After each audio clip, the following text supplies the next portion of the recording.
I guess you didn't even say welcome back to YouTube channel. Ano ba naman? So for today's video, guys, mga kabulong, P-pop domination on its finest. We're gonna be reacting to Beanieverse highlight din talaga pang malakasan.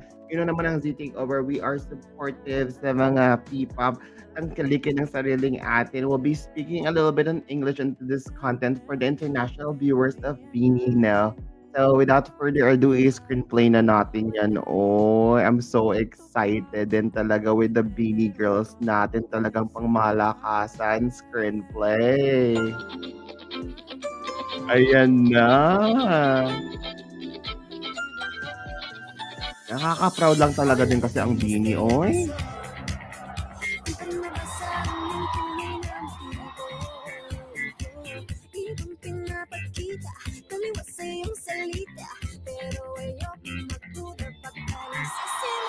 Wait, sabi ng ibang content na binabash yung glow stick ng Beanie.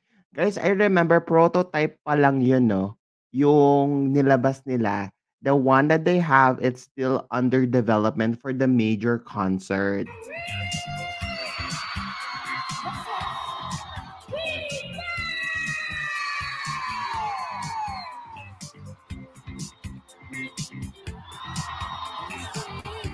So proud of the girls. And then I also noticed they said something about it's a back to back concert, no? So some of the videos I'm seeing, the girls are getting a little tired, but like they still deliver. They're really, really good. Today is our third day at hindi lang po sa New Frontiers Theater ang kasama natin. Napapanood tayo ngayon sa buong mundo!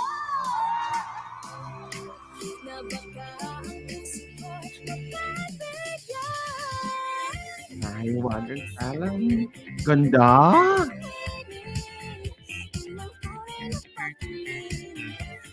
The outfit aesthetics, I love.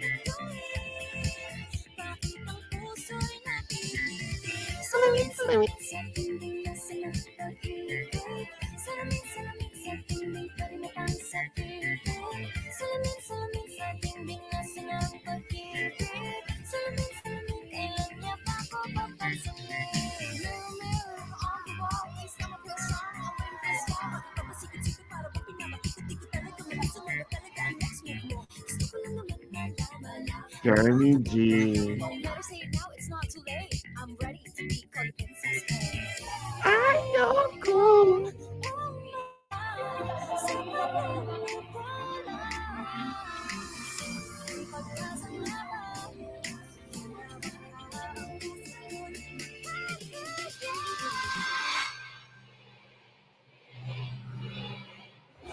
Papakita po namin ngayon sa buong mundo, Lord, sa buong NFT, and i-bless you po bawat isa na nandito. I-bless you po yung mga tao behind the success of this concert, Lord. I pray na i-bless you po yung mga tao tumulong sa amin from the very start, Lord. I pray na maging okay po ang lahat ng rehearse namin, Lord. Dami po namin pinag-irapan dito. And marami po kami all the bosses. gagawin, Lord, na concerts po.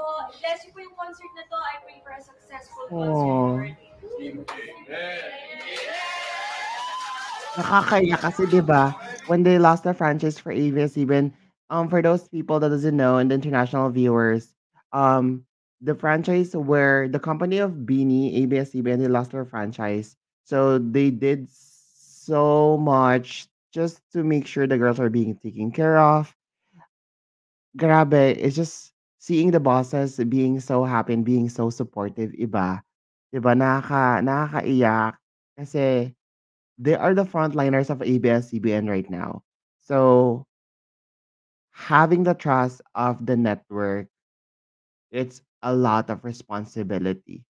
And also, we don't even know if they're getting paid when they're still on training. I'm pretty sure they were.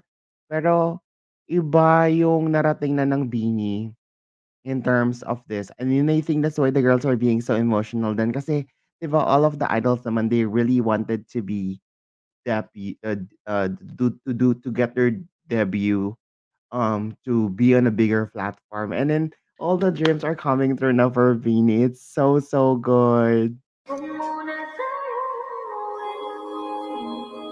Aww.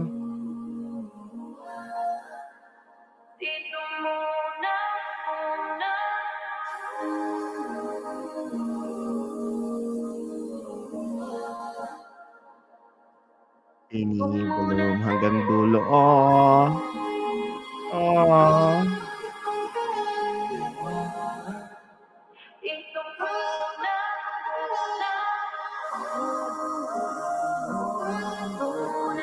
It's giving me goosebumps.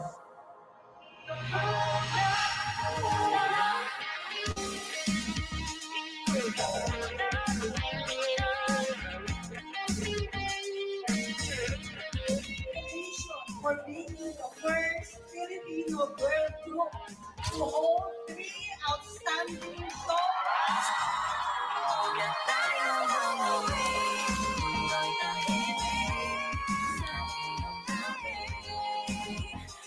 What's up, Universe? I'm Stacy! So let's go. What's up, guys? It's Mika! What's up, Joanna? Joanna is my muse right now. Maloy too. Hi guys, I'm Colette. Hi, Bruce and Sheena. Good Sheena evening, is so NFP and pretty. Gwen. Gwen is iconic. Everybody, I'm Haya. Oh.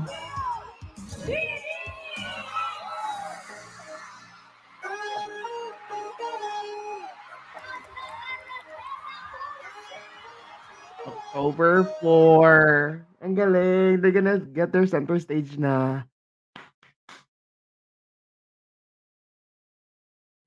Grabe. Guys, ayun na nga ang ating video. That is Beanie. October 4 na. Nakakaiyak kasi tawag dito. I know they work so hard. And then, I'm not gonna be biased with any other P-pop girl group. Pero, kasi I followed how they struggle. I think it's hard to prove P-pop before. Kasi even with SB19 before, 'di ba, parang alam naman natin yung parang the way how people start judging whenever it's P-pop. It's a replica of K-pop, but we have our own music right now. We have our own tone. And sometimes nga nakakatawa, even yung Going Bulilit, they have this throwbacks like before pa lang may beanie, meron ng 'di ba? Pero we made fun of it. It's like a taboo for us. If we like P-pop, we tend to bash them before. Pero ngayon, right now, proven. Of course, let's always give credit whenever the credit is due. SB19 talaga nilaban talaga nila. I think kung walang SB19 before, wala tayong makikitang P-pop now. And then that's the thing about Filipinos sometimes too, is that like it's hard to even though we're so westernized, kapag sinabing may ginaya or like may pinapatunayan, we tend to, instead of supporting our own, dina-down pa natin, no? Um, I've seen Beanie when they started their ASAP journey with the Coconut Nut or like yung Tony Gonzaga content nila. Um, Alam mo yon yung parang beginning stage nila, parang ano ba yung ginagawa nila? What is the vision for this girl group? Finally, 'di ba? Alam kong napagod yung mga babaeng 'to sa kaka-rehearse, ang dami nilang ginawa, and supportan natin yung girls. May mga reaction pang Z Takeover 'no, na gagawin. So, ayokong masyadong maluha. Hindi ko nga alam kung makakapag-film pa ako after this, eh. Ito yung siguro last ko na 'to, so ibibigay na natin. I'm just proud of the girls, and I think everybody can say the same thing too, that BINI is leading the chart right now in terms of P-pop, girl group. Although we like G22, of course, yung mga other girl groups sa Philippines, pero wala namang away-away, eh. They're all raising the flag of the Philippines. Whenever you say P-pop, it's the Filipino, Pinoy pop 'yon, 'di ba? Kahit marami tayong singers going into the roster right now, we're all here as a reactor myself, we're all here just to react to either Bloom, to Bullets. They did very good into this video. If you guys like this reaction and if you guys wants me to react to any other content of Beanie, let me know in the comment section. Again, my name is ZT over your co-brother ng YT World. And nagpapaalala na Don't forget to tell the universe that the day is gonna be a good day para bonggang energy agad-agad. Your life matter, my life matter. Continue praying for world peace. If you know someone experiencing mental health or depression, make sure to check. And of course, ask her and ask her. I'll see you guys again next time. Tatawan ko lang si baby ha. Baby, ginalingan ng bini dun piniyak na naman nila yung puso ko. Oo. Kailangang i-comfort mo na ako, dali. Isang yakap muna, dali, isang kiss lang. Love you. Oo, oo, oo. Love, love.